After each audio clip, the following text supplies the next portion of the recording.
بسم الله الرحمن الرحيم. الحمد لله رب العالمين، ثم الصلاة والسلام على رسول الله وعلى آله وصحبه وسلم.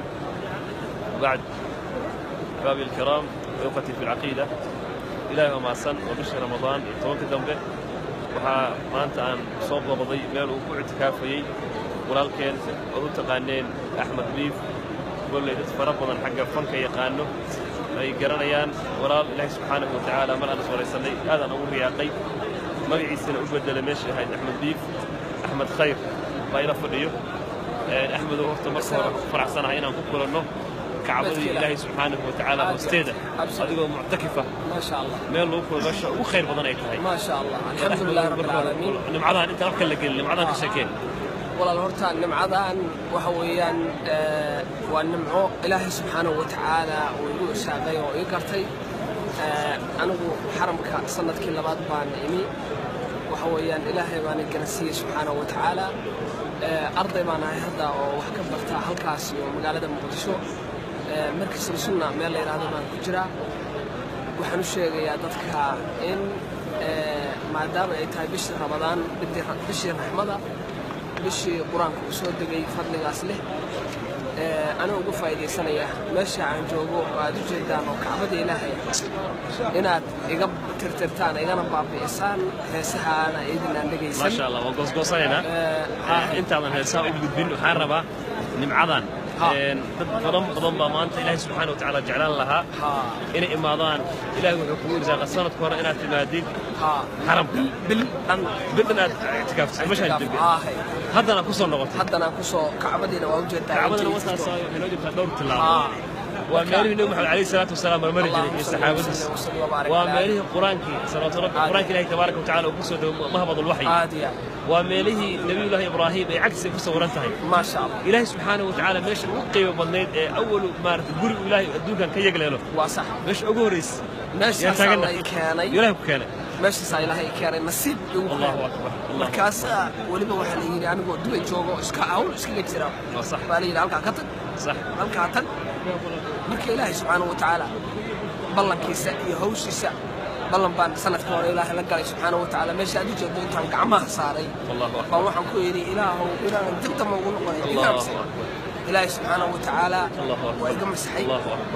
marka waxa weeyaan nimcaan ku jira alxamdulilah rabbil caalamiin. arday baan ahay hadda, wixii hore waa ka baxay. insha allah diintaas markaan barto oo maaragtay aan halkaas insha allah howl galo ayaan geli doonaa haddii alla yidhaahdo. axmed khayrow ilaahay subxaana wa tacaala ku barakeeyo. ilaahay subxaana wa tacaala nacam subxaana wa tacaala ha ku xifdiyo. axmedow goormay kugu dhalatay inaad ka tanaasulshid fanka iyo hees waxaasoo dhan?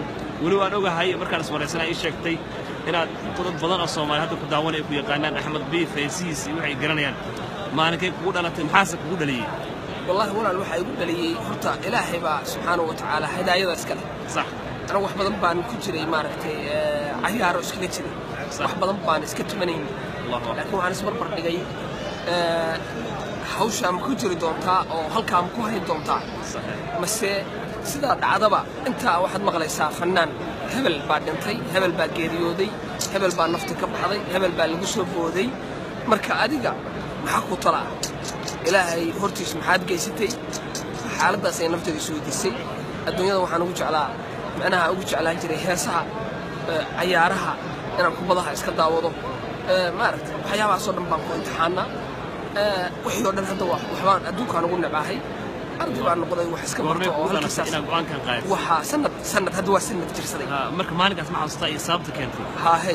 haye dana la wadaagsan. waxaa keenay sababtu waxay ahayd wax kale ma ahayn. anigoo daba joogo cayaaraha iskaga jira oo hawlahaygaa iska jira ayaan waxaan isiriniyo horta mar baa jirtay hore oo aan yara intaan xanuunsaday baan Hindi aaday. markaan xanuunsaday baan xanuunkii waxaan leeyahay ilaahow iga kici, haddaad iga kiciso ilaahow cayaaraha ku noqon maayo. ciyaaraha wax ku dahaysi waa socday Hindi aan tagay, ilaahay xanuunkii waa iga sakhiray. ma allaalay markaan caafimaaday arday halkaa joogtay ayaa waxaa la yidhi niyow kaalay nooton oo hees waa ka tumay oo ardaydii baan ka tumay. naftu shaydaan baa intaa ku soo warwareegaya. adoo weliba markaas wacad soo galay? anoo wacad soo galay. markaan soo galay haddana cayaarihii baan ku noqday xoogaa baan iska waday markaan muddo waday ayaa waxaa igu soo dhacday niyo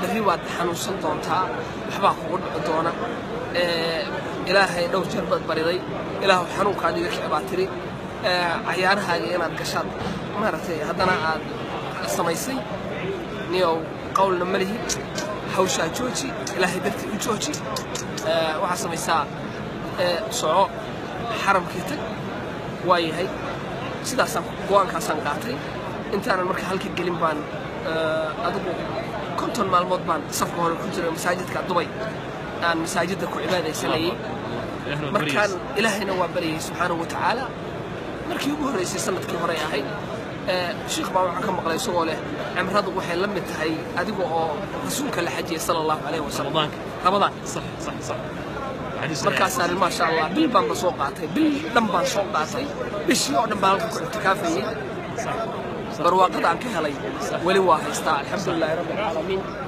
wali hawsheedii baan ku jiraa ma garatay waxa weeyaan maantaasay ugu dhalatay kuma noqon meesha aad u jeedo baan ballan ilaahay kula galay ballan aad ilaahay la gasho iyo ballan aad ibn aadam ama sheekh la gashona xuma laakiin ballanta intaan meesha madow aad u jeedo baan gacmaha saaray waxaan ilaahu dibdaba igu nool ilaahu rabbiga dibdaba igu nool ilaahay waa masaxay subxaanahu wa tacaala marka sidaas weeye walaalkayo dareemaya qiira ka muuqato iyo isbedel walaalka ilaahay subxaanahu wa tacaala wallahi xaramkan kulanay xaramku sisan fadhina meel loo kulmo meesha uu qiimad badan waaye ilaahay subxaanahu wa tacaala waxaan nafteeda iyo taada uu dadka noo dambi dhaaf إله إنه دم داف النقطة لأنه هو الدم من هذا الدم كلية من حمت منه ومال الدم كلية هو كجرنا محد ما أنت أقدر دار من هيدا أنت إله هذا كاسة وصاري قلا نحفظ رضا أو توميس أو هيسيس أو حمانت ومع أنت ولد درن كمان أنت قال ولد قرين والله يا لو حلا هي كبح إسكداي وإلهي أمك سبحانه وتعالى هو يا إلهي وإذا كنت هو مقبل دور عدي الله يرحم مركا إسكداي وحنا إن شاء الله تعالى وأوح شيطان عمل الشيطان ويا عمل إلهي سبحانه وتعالى الكيا جزاك الله